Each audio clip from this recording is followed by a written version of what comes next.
Hello बच्चों, let's see this question. Question says a firecracker following a parabolic path floats in midair.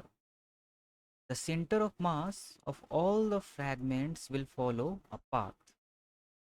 और हमें चार options दे रखे हैं. ऑप्शन ए है along horizontal, ऑप्शन बी है along vertical, ऑप्शन सी है along same parabola, option D है along circle.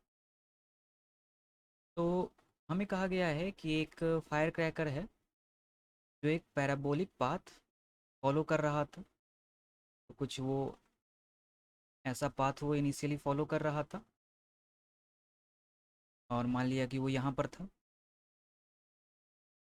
अब हमें कहा गया है कि मिड एयर में वो एक्सप्लोड कर जाता है. तो यहाँ पर अगर एक्सप्लोजन हो जाएगा तो उसके फ्रैगमेंट्स हर डायरेक्शन में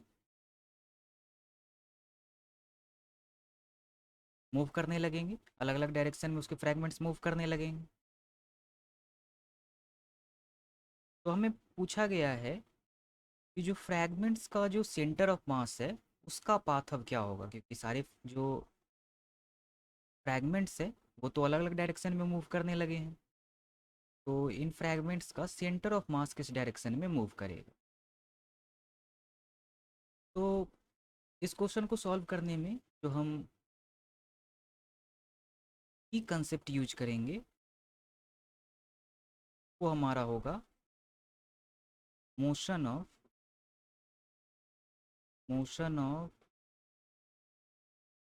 centre of mass during explosion.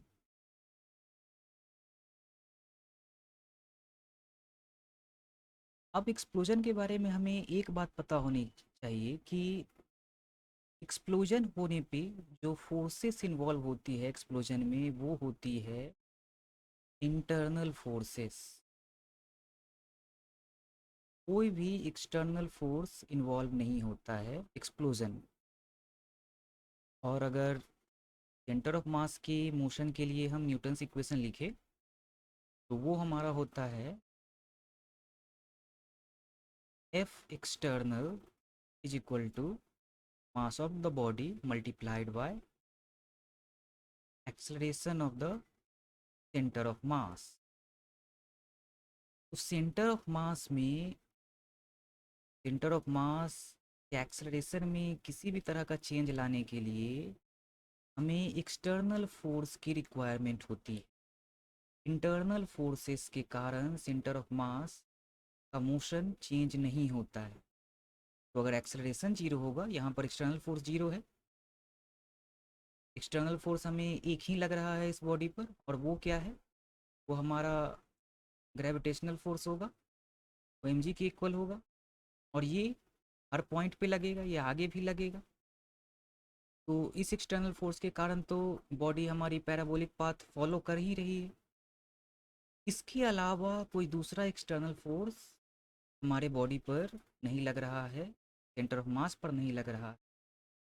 तो इसके अलावा कोई एक्सेलरेशन नहीं होगा हमारे सेंटर ऑफ मास का.